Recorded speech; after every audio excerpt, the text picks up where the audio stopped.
aspetta così.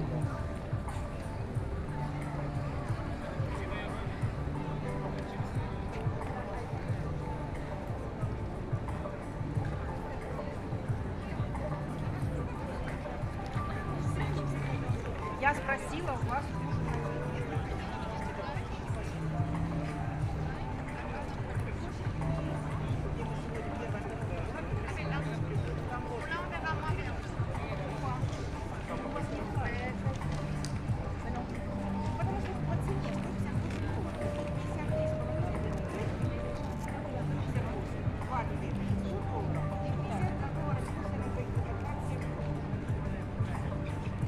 Если бы было плюс, еще было бы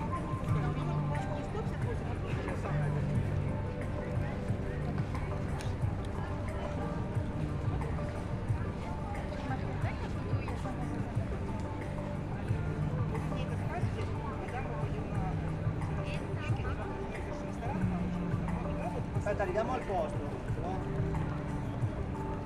Ну, вот сейчас, когда мы смотрим, я подойду,